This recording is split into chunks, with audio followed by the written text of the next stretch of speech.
सियावर रामचंद्र की जय। भक्त तुलसीदास की जय। हम वह प्रसंग आपको बता रहे हैं जब हनुमान जी लंका दहन करने के बाद श्री राम के सम्मुख आते हैं तो प्रभु से सीता जी का समाचार सब बताते हैं, सुनाते हैं। और पूरा वानर समूह सुग्रीव लेकर फिर लंका की तरफ लंका की तरफ प्रस्थान करते हैं। इस प्रकार समुद्र के तट पे आ पहुंचते हैं। अनेक रीछ बानर भीड़ जहां तहां पल खाने लगे। इस प्रकार वर्णन कर रहे हैं तुलसीदास जी। उसके आगे का हम आपको विस्तार से बता रहे हैं। ए विधि जाई कृपा निधि उतरे सागर तीर, जहाँ तहाँ का लागे खान फल भालू विपुल कपिबीर। इस प्रकार कृपा निधान श्री रामचंद्र जी समुद्र तट पर जा उतरे। अनेकों रीछ बानर वीर जहां तहां फल खाने लगे। अब तुलसीदास जी उधर का वर्णन कर रहे हैं। वहां निशाचर रहें सशंका, जब ते जारी गयौ कपिलंका। निज निज गृह सब करहि बिचारा, नहीं निचर कुल के रउबारा। व्यास दूत बल बरन जाए, तई आए पुर कमन भलाए। दो तीन सन सुनिपुर जन बानी, मंदोदरी अधिक यकुलानी। वहां लंका में जब से हनुमान जी लंका को जलाकर गए हैं तब से राक्षस भयभीत रहने लगे। अपने अपने घरों में छिप के रहते हैं। सब विचार करते हैं आपस में, अब राक्षस कुल की रक्षा का कैसे हो पाएगी, कोई उपाय नहीं दिखता। इस प्रकार आपस में चर्चा कर रहे हैं। जिसके दूत का बल वर्णन नहीं किया जा सकता, उसकी स्वयं नगर में आने पर कौन भलाई है। हम लोगों की बड़ी बुरी दशा होगी। दूतियों से नगरवासियों के वचन सुनकर मंदोदरी बहुत ही व्याकुल हो रही है। इस प्रकार लंका में घर घर चर्चा हो रही है। रहस्य जोरी कर पति पग लागे, बोली बचन नीति रस पागे। कहंत करस हरि सन परिहरहूँ, मोर कहायति हित ही धरहूँ। इस प्रकार रावण से कह रही है, कंत करस हरि सन परिहरहूँ, मोर कहा अति हित ही धरहूँ। वह एकांत में हाथ जोड़कर पति रावण के चरणों में पड़ती है और नीति रस में सनी हुई वाणी में विनय करते हुए बोलती है, हे प्रीतम, श्री हरि से विरोध छोड़ दीजिए। मेरे कहने को अत्यंत ही हितकर जानकर हृदय में धारण कर कीजिए। इस प्रकार रावण को बहुत समझाती है। समुझत जास दूत कई करनी, श्रवई गर्भ रजनी चर घरनी। ता सुनारी निज सचिव बुलाए, पठमऊ कंतज चहु भलाए। तव कुल कमल विपिन दुखदाये, सीता सेत निशा समुयाये। सुनहु नाथ सीता बिनु दीन्हे, हित न तुम्हार शंभु अज कीन्हे। किस प्रकार समझा रही है, कह रही है, सुनहु नाथ सीता बिन दीन्हे, हित न तुम्हार शंभु अज कीन्हे।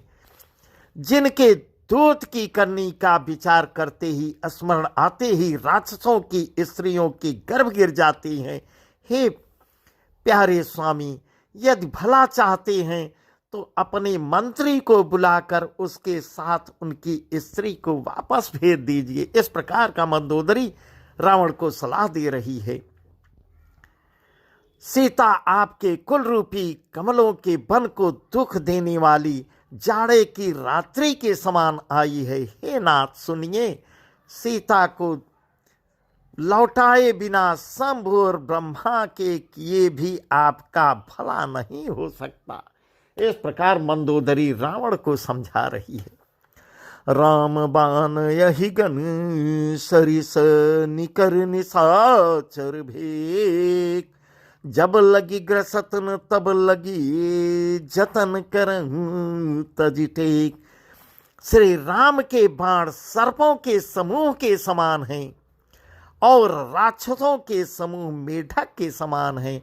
जब तक वे इन्हें ग्रस नहीं लेते, निगल नहीं जाते, तब तक हट छोड़कर उपाय कर लीजिए। इस प्रकार मंदोदरी कितनी सुंदर विचार कहते हुए रावण से विनय करते हुए कह रही है। श्रवण सुनी सठता करिबानी, बिहसा जगत विदित अभिमानी। बिहसा जगत विदित अभिमानी। सभय सुभाउ नारी कर साचा, मंगल महु भय मन अति कांचा। गौआ वही मर कट कट काये, जी बिचारे निसर खाये। कम पहिलो कप जाकी त्रासा, सुनारी सभीत भड़ी हासा। मूर्ख और जगत प्रसिद्ध अभिमानी रावण कानों से उसकी बाणी सुनकर खूब ठहाके मार के हंसता है और क्या बोलता है। स्त्रियों का स्वभाव सचमुच में ही बहुत डरपोक होता है। मंगल में भी भय करती हो। तुम्हारा मन हृदय बहुत ही कच्चा कमजोर है। इस प्रकार हंसी उड़ा रहा है। यदि वानरों की सेना आवेगी तो बेचारे राक्षस उसे खाकर अपना जीवन निर्वाह करेंगे। लोकपाल भी जिसके डर से कांपते हैं, उसकी स्त्री डरती हो, यह बड़ी हंसी की बात है। इस प्रकार रावण बोल रहा है। अस्कई बिहसिताय उरलाये, चलऊ सभा ममताय अधिकाये। मंदोदरी हृदय कर चिंता, भयउ कंत पर विधि विपरीता। बैठो सभा खबर यस पाये, सिंधु पार सेना सब आये। बोझ सचो चित मत कहूँ, ते सब हंसे मस्त करी रहूं। जितौ सुरासुर तव श्रम नाई, नर बानर कहले खेमाही। रावण ने ऐसा कहकर हंस कर उसे हृदय से लगा लिया और ममता बढ़ाकर अधिक स्नेह दर्शाते हुए वह सभा में चला जाता है। मंदोदरी हृदय में चिंता करने लगे कि पति पर विधाता प्रतिकूल हो गया है। जो ही वह सभा में जाकर बैठा, उसने ऐसी खबर पाई कि शत्रु की सारी सेना समुद्र के उस पार आ चुकी है। उसने मंत्रियों से पूछा कि उचित सलाह कहिए, अब क्या करना चाहिए। तब वे सब हंसे और बोले कि चुप रहिए, इसमें सलाह की कौन सी बात है।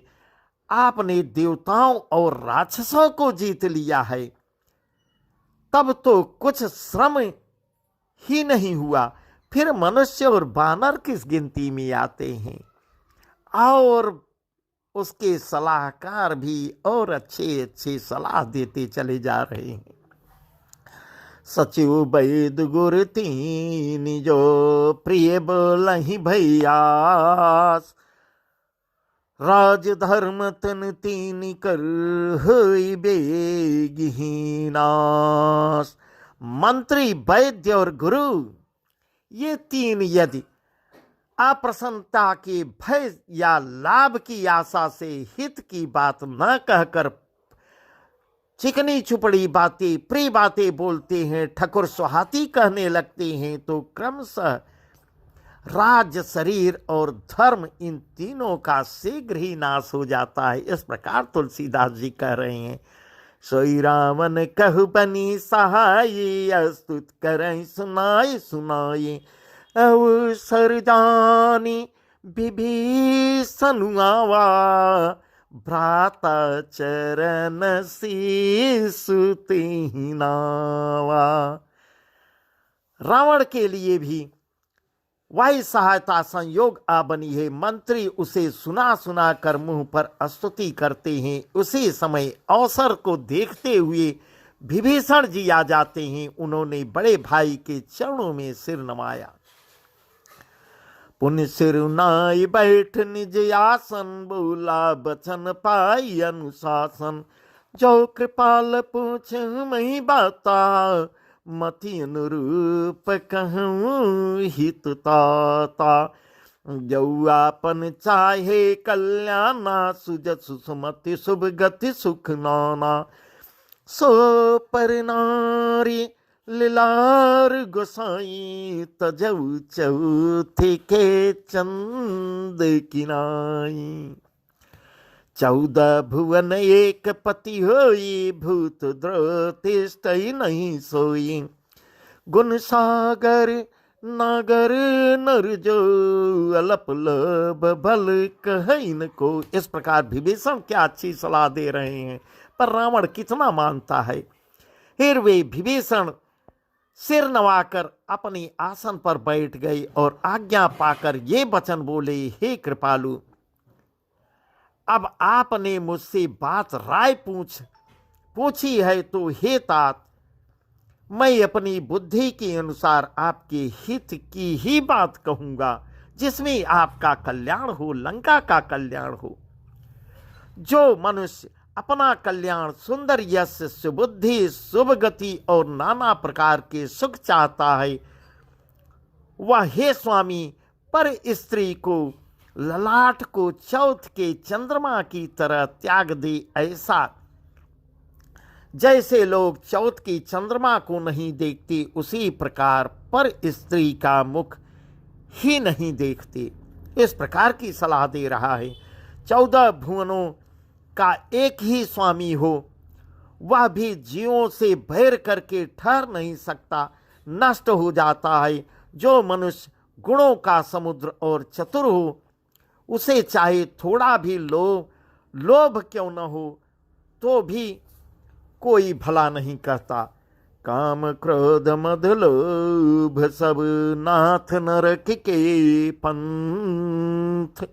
सब परिहरि रघुबीर ही भजन भजई जय संत। क्या सलाह दे रहा है। काम क्रोध मद लोभ सब नाथ नरक के पंथ। सब परिहरि रघुबीर ही भजन भजई जय संत। हे नाथ, काम क्रोध मद और लोभ ये सब नरक के रास्ते हैं। इन सब को छोड़कर श्री राम जी को भजिए, रामचंद्र जी को भजिए, जिन्हें संत सत्पुरुष भजते हैं। इस प्रकार की उत्तम सलाह विभीषण दे रहा है। इसके आगे क्या कहता है, बहुत ही सुंदर है। तात राम नहीं नर भूपाला, भुवनेश्वर कालहु कर काला। तात राम नहीं नर भूपाला, भुवनेश्वर कालहु कर काला।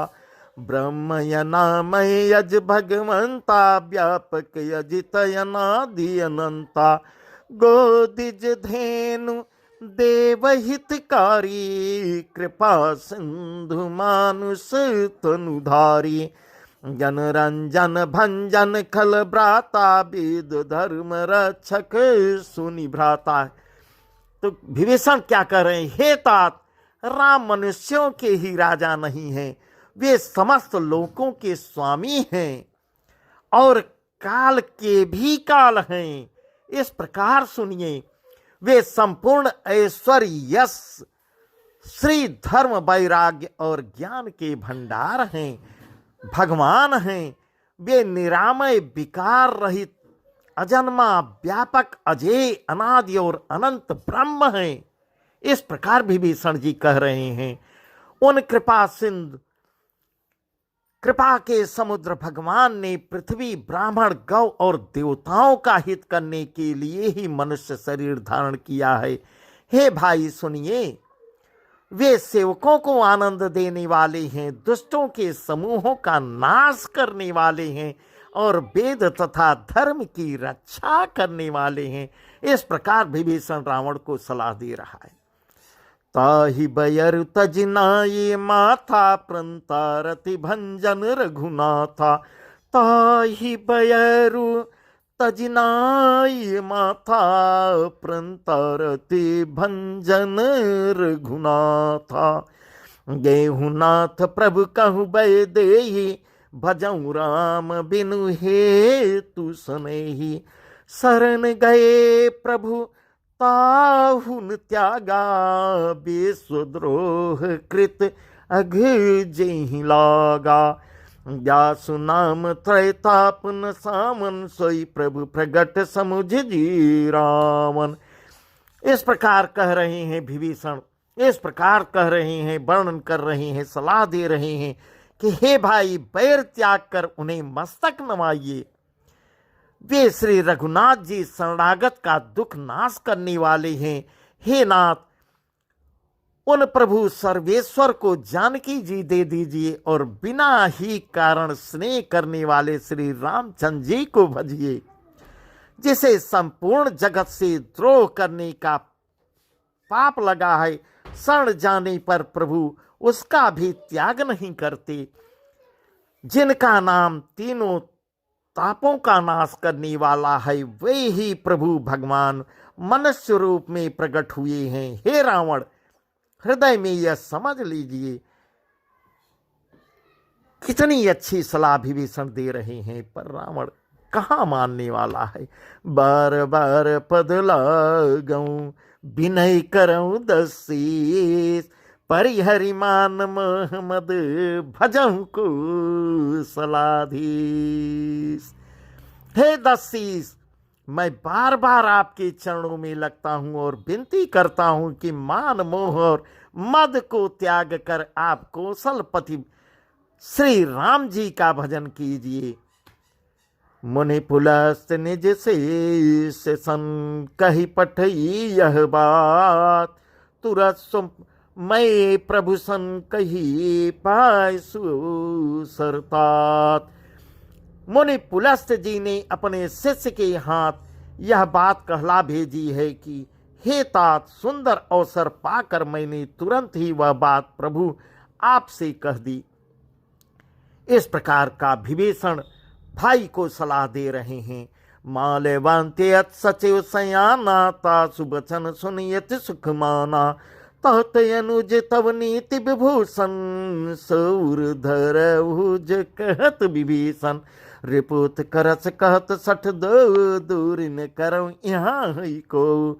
माल्यवंत गृह गय बहोरी, कहई विभीषण पुनि करी जोरी।